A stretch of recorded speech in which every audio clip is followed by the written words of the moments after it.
You know, I played you in the picture, and you are you, and I am me, and since you are you, and I was you. The Sound of Music is remembered as one of the most iconic films ever made. But while the movie looked effortless on screen, the reality behind the camera was far from smooth. Rain, accidents, and personal struggles nearly brought production to a standstill. And in the middle of it all, there was one scene so plagued with problems that producers quietly debated hiding it forever. What happened on that set wasn't the picture-perfect story audiences were shown. It was a battle of persistence, mishaps, and secrets that would change the way you remember the movie. The making of a masterpiece. When people talk about films that live on from one generation to the next, few titles stand as tall as The Sound of Music. It's a movie that continues to fill theaters during re-releases, plays in homes around the world, and introduces new audiences to songs that feel timeless. On the surface, it looks like a cheerful musical, filled with breathtaking scenery, memorable melodies, and a story of love and resilience. Yet the film's creation was far more complex than you can imagine. Behind the final product was a long process of adaptation, creative decision-making, and challenges that shaped what became one of the greatest cinematic musicals of all time. The idea behind The Sound of Music goes back long before Hollywood ever considered bringing it to the screen. In 1949, Maria von Trapp published her memoir, The Story of the Trapp Family Singers. The book told the tale of her life as a novice nun who left her convent to work in the home of a widowed naval captain, eventually becoming part of his family and traveling the world as singers. One of the most striking differences between her real life and the film version is the detail about how she entered the Von Trapp household. She was sent as a tutor for a single child, not as a governess for all seven. And her marriage to Captain Georg von Trapp was not born from an instant romantic attraction. Instead, her love for the children and her growing bond with them guided her decision more than anything else. These differences would later influence how the story was shaped for the stage and the screen. The movie began to take shape when the memoir was adapted for Broadway a decade later. Richard Rodgers and Oscar Hammerstein, already legendary for their string of hit musicals, agreed to write the songs. And Howard Lindsay and Russell Crouse provided the script that connected the music into a full dramatic arc. When it premiered in 1959, audiences embraced it immediately. Songs like My Favorite Things, Do Re Mi, and Climb Every Mountain became cultural landmarks. Unfortunately, this would be Rodgers and Hammerstein's final collaboration. Hammerstein, who was gravely ill during rehearsals, passed away only months after the musical opened. This tragedy gave the stage version a bittersweet place in Broadway history, representing both an ending and a legacy. Interestingly, the show was originally going to carry the title Love Song. However, it was changed to The Sound of Music in order to avoid copyright problems with a play that had already claimed that name. That decision proved wise, because the title itself became iconic, perfectly capturing the themes of family and resilience expressed through music. Hollywood quickly recognized the story's potential, and 20th Century Fox eventually acquired the rights to turn it into a motion picture. They hired Robert Wise, an experienced director known for his versatility and for previously co-directing West Side Story, which had also won the Academy Award for Best Picture. Wise's ability to blend music with storytelling made him the right choice for what would become an ambitious project. The screenplay was written by Ernest Lehman, who was already established as one of Hollywood's most capable screenwriters. Lehman took significant liberties in adapting the stage show, changing scenes, shifting character focus, and emphasizing the dramatic tension between Maria and Captain Von Trapp in a way that gave the film more emotional weight. The balance between music, romance, and historical context was delicate, And Lehman's changes were crucial in shaping the film into a cinematic experience, rather than a simple stage reproduction. Casting also played a central role in shaping the film's success. Julie Andrews was offered the role of Maria shortly after she had starred in Mary Poppins, which was released in 1964. At first, she hesitated to accept the part. Having recently played another nanny figure, she was concerned that audiences might see too much similarity between the roles. Yet the producers and Robert Wise believed she had the perfect blend of vocal ability, warmth, and charisma to carry the film. Andrews eventually agreed, and her performance remains one of the most defining of her career. Christopher Plummer was cast as Captain Von Trapp, and his performance brought dignity and strength to the part, balancing the musical's sweetness with gravity. But one of the most important behind-the-scenes details of The Sound of Music involves the singing voices. While Julie Andrews and most of the cast sang their own parts, not everyone could carry the music to the level required. Marni Nixon, a professional singer famous for dubbing other actresses' singing voices, provided vocal support where necessary. Nixon's contribution, although largely uncredited at the time, was part of what gave the film its polished musical sound. The filming took place in Austria for the exterior scenes, which gave the movie its breathtaking mountain landscapes and authentic European setting. The interiors were mostly built on sound stages in Hollywood, allowing for controlled lighting and sound. The blend of on-location and studio work was carefully managed to make the film feel both epic and intimate.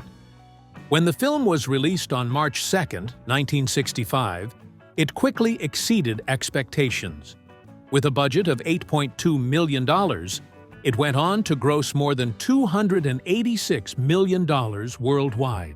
By 1966, it had overtaken Gone with the Wind to become the highest-grossing film of all time, a title that showed how deeply it connected with audiences across the globe. The awards followed soon after. At the 1966 Academy Awards, The Sound of Music won 5 Oscars for Best Picture, Best Director for Robert Wise, Best Sound, Best Film Editing, and Best Music. Julie Andrews also won a Golden Globe for Best Actress in a Musical or Comedy, and the film itself took home the Golden Globe for Best Motion Picture in that category. In 2001, it was added to the National Film Registry by the Library of Congress, marking it as a film of cultural, historical, and aesthetic significance. The American Film Institute later ranked it 4th on its list of the greatest movie musicals, further highlighting its enduring power. But while audiences fell in love with the final product, most people never realized that behind the camera, the cast and crew faced obstacles, doubts, and even disagreements about how the story should be told. The chaos on set. For a film that looks so smooth and polished on screen, the reality behind the cameras was anything but calm. The production was constantly on edge, dealing with bad weather, budget fears, and even accidents that put the cast in real danger. One of the most disturbing challenges the production faced was the weather. Austria is famous for its postcard-perfect scenery, but what the studio hadn't fully accounted for was its heavy annual rainfall. Shooting was delayed more than once because storms rolled in and washed out entire days of production. Each delay cost money, and money was already a sore point for the studio. At the time, 20th Century Fox was in serious financial trouble. Just 2 years earlier, the studio had nearly gone bankrupt because of Cleopatra, which had spiraled out of control, costing more than $31 million, a shocking figure in the early 1960s. Executives couldn't afford another disaster. Musicals, once the backbone of Hollywood, were starting to lose popularity with audiences, and there was no guarantee that this film would work. In fact, many people inside the studio saw The Sound of Music as a last gamble. It was approved with a much tighter budget of $8.2 million, but everyone knew that if it failed, Fox might not recover. The pressure was enormous, and that tension followed the cast and crew through nearly every stage of production. One of the most memorable scenes in the entire film is the opening shot that showed Maria twirling on a lush hilltop while the music swells. On screen, it looked effortless, but the reality was grueling. The shot required a helicopter to circle Andrews while she sang and spun. But the problem was the downdraft from the helicopter's blades. Every time it came close enough to capture the right angle, the wind would blast her down into the grass. Julie Andrews was knocked over again and again, her hair flying, her face full of dirt and hay. She later joked that she'd have grass stains for life. It took 6 or 7 takes before the crew finally captured what they needed. By then, Andrews had had enough of helicopters.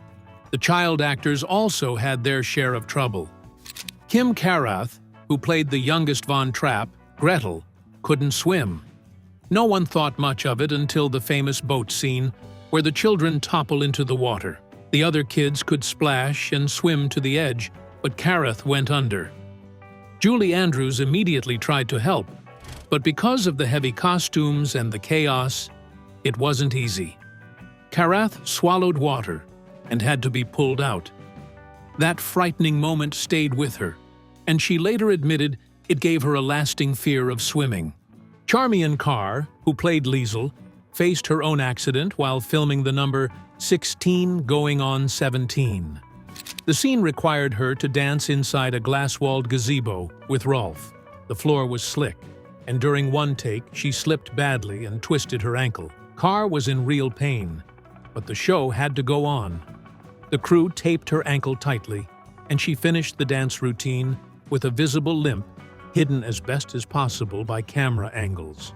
What looks graceful in the film was actually a struggle for her behind the scenes. Even the captain himself wasn't immune to mishaps. Christopher Plummer admitted later that he indulged heavily in Austrian pastries during the shoot. They were so rich and delicious that his waistline quickly expanded, forcing the costume department to let out his uniforms. At the same time, Plummer developed a reputation on set for drinking heavily. While he was still professional enough to deliver his performance, the long days, combined with the pressure and the location lifestyle, often sent him looking for relief in a bottle. Cast members remembered him as charming but sometimes unpredictable during downtime. Despite these issues, the crew managed to keep the production moving forward.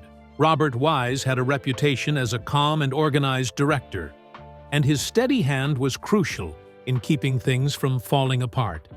Even with delays, accidents, and personal struggles, the team pushed through, capturing the breathtaking images that still define the film today. And while the production itself was chaotic enough, the actors were also dealing with personal struggles that the audience never saw. The stars were under pressure. While the cameras captured a picture-perfect family singing across the hills of Austria, life behind the scenes wasn't nearly as easy. The actors who brought the Von Trapp story to life carried their own struggles, balancing professional challenges, personal doubts, and the weight of expectations that came with working on a film the studio desperately needed to succeed. Julie Andrews may have seemed endlessly cheerful as Maria, but during production, she felt an undercurrent of loneliness. Much of this came from her working relationship with Christopher Plummer. Plummer was polite and professional, but he often kept his distance. He later admitted that he didn't enjoy the role and disliked how sentimental the story felt. That attitude sometimes left Andrews isolated, especially during long shoots in Austria, far away from her usual circle of friends and family. It didn't help that she was still recovering from an exhausting year.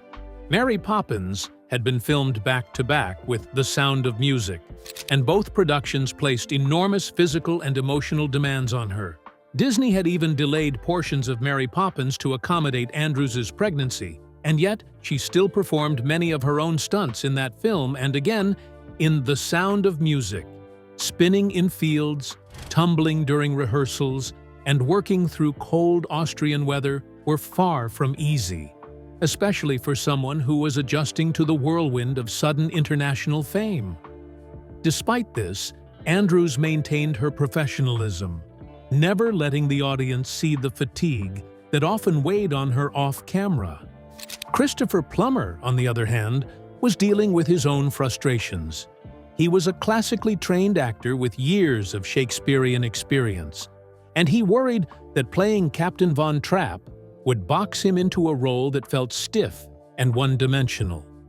He repeatedly described the film as overly sweet, even calling it the sound of mucus in interviews.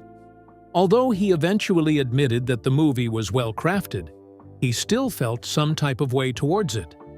This love-hate relationship followed him throughout his career. On one hand, The Sound of Music gave him international recognition. On the other, he sometimes resented that this was the role people remembered most, rather than his extensive work on stage. The younger cast members also felt the pressure in different ways. Charmian Carr, who played Liesl, became an instant favorite after performing 16 going on 17. Sadly, that moment of stardom was almost the peak of her Hollywood career. After the film, Carr stepped away from acting. She built a life outside the industry, writing books and working as an interior designer. Fans never forgot her role, and she remained connected to the film through reunions and interviews until her passing in 2016. For many people, she would forever be Liesl, the teenager caught between childhood and adulthood, even as she built a very different life off-screen. Dwayne Chase, who played Kurt, also left Hollywood behind. After the success of The Sound of Music, he chose not to pursue more acting roles. Instead, he followed a path in science, studying geology, and eventually building a career in that field. It is easy to watch the finished film and imagine that everyone involved was caught up in the magic. But the truth was more complicated. Behind every smile and every song, the cast carried the weight of expectation, uncertainty, and the awareness that this movie was supposed to rescue a struggling studio and perhaps even change the course of their lives. And while the production captured audiences with its charm, not everything it presented was accurate. The real Von Trapp family's story differed in several ways, and the film smoothed over certain details just to create the fairy tale version that audiences know. What the film got wrong. Despite its many achievements, The Sound of Music has faced intense criticism for the way it portrayed certain sensitive issues. The film is remembered as a celebration of love, music, and family. But when you look closely, there's a very different version of events that doesn't exactly match what the real Von Trapps experienced. One of the biggest points of criticism is how the movie presented Austria on the eve of Nazi occupation. The film paints Salzburg as a place of light-hearted festivals and innocent gatherings, with the menace of the Third Reich creeping in only at the very end. Historians have argued that this was an oversimplification, even a romanticization, of a time when the political climate was tense and dangerous. By softening those details, the film made the story easier to digest for audiences, but it also blurred the reality of what life under growing Nazi influence truly looked like. Maria von Trapp herself was not entirely pleased with the way her family's story was altered. One omission that bothered her deeply was the absence of Father Franz Wagner. He was the family's musical director and played a central role in shaping the Trapp family singers. In her eyes, he was essential to their success, and leaving him out meant that audiences never saw how much his guidance influenced their music. Maria spoke openly about this disappointment, reminding fans that the real story involved more people and more complexity than the Hollywood version ever showed. The timeline of events also received a major rewrite. In the film, Maria arrives in 1938, at the moment when Austria was being annexed by Germany. However, in reality, she had come into the family much earlier, in 1926. more than a decade before those events.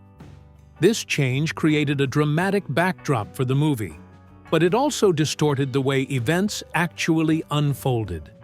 But that's not all. The family's escape from Austria is another famous moment that was reshaped for cinematic effect. In the film's climax, the Von Trapps climb over the Alps into Switzerland, fleeing from the Nazis in a tense and emotional scene. But in truth, they left quietly by train. The real Von Trapp villa was located near the railway station, and their departure did not involve a dangerous mountain trek. The image of them hiking with suitcases through the Alps was pure invention, crafted to give audiences a dramatic ending. Even some of the most memorable subplots were fabricated. The romance between Liesel and Rolf, the young telegram boy who becomes involved with the Nazis, never happened. It added tension and gave the film a way to show how political loyalties divided people. But in real life, there was no such relationship. In fact, the eldest child of the Von Trapps wasn't Liesel at all. His name was Rupert, and he grew up to become a physician. The film's decision to shift the birth order and create new storylines gave the narrative structure, but it also meant that many of the children were portrayed in ways that didn't match their actual lives. The Sound of Music was designed to tell a story that would move audiences, not necessarily one that reflected the truth. It blended fact and fiction until they became inseparable, creating a version of history that continues to shape how millions of people imagine the Von Trapps. And while some of these changes may seem harmless, others were proof of how far Hollywood was willing to go in bending reality for the sake of spectacle. That same impulse to control the story even led producers to try and conceal a scene they feared would damage the film's polished image. The scene they tried to hide. Every movie has its behind-the-scenes bloopers, but in The Sound of Music, one moment nearly went down as a full-blown disaster. It happened during what was supposed to be one of the most tender scenes in the entire film, where Maria and Captain Von Trapp finally shared a kiss inside the gazebo. On screen, it looked smooth, romantic, and beautifully staged. But what audiences didn't know was that this scene was almost impossible to film, thanks to a bizarre technical problem that the studio worked hard to keep hidden. The trouble started the moment the actors leaned in for the kiss. Inside the gazebo, the lighting crew had installed equipment to make sure the scene was perfectly lit. But every time Julie Andrews and Christopher Plummer came close, the lights emitted an odd noise that sounded like blowing a wet raspberry. This odd sound was so loud, it ruined the audio completely every time. At first, everyone thought it was a minor glitch. They reset, rolled the cameras, and tried again. However, the noise came back. By the third take, Andrews and Plummer couldn't hold it together anymore. Each time they leaned in, the sound filled the air, and both of them burst into laughter. What was supposed to be an intimate moment turned into take after take of uncontrollable giggles. The crew tried adjusting the lights, moving cables, and even reworking the setup, but the problem refused to go away. In total, more than 20 takes were attempted, and nearly every one of them was ruined by either the noise itself or the actors breaking into laughter when it happened again. The mood on set shifted from amusement to frustration. Everyone knew this was a key moment in the film, and the constant interruptions were wasting precious time and money. The studio initially tried to isolate and eliminate the sound. However, they eventually had to film the scene in the dark without the lighting equipment to eliminate the sound and hide Plummer and Andrews' laughter. The gazebo became infamous among the crew as the most uncooperative set piece of the entire production, and audiences would never have guessed that the entire scene had been a nightmare to shoot. For decades, the truth stayed hidden, buried under the film's polished image. Only much later did cast and crew members begin to talk openly about the ordeal, turning it into one of those production stories that fans can hardly believe. But that wasn't the only scene that nearly vanished from the movie. Even the opening sequence, which is now one of the most famous in cinema history, was almost scrapped. The sweeping shot of Maria spinning on the hilltop came with enormous technical challenges. The camera was mounted in a helicopter, and syncing the sound required hidden speakers placed in nearby trees to play the music as Andrews performed. The noise of the helicopter blades made capturing clean sound nearly impossible, and the logistical headaches were so great that some producers suggested cutting the scene altogether. In the end, they pushed through, working around the problems and carefully dubbing the audio in post-production. What could have been abandoned became an iconic moment, instantly recognizable even to people who haven't seen the full movie. The studio was highly protective of the film's image. After the financial disaster of Cleopatra, executives were terrified of any hint that The Sound of Music might be plagued with chaos.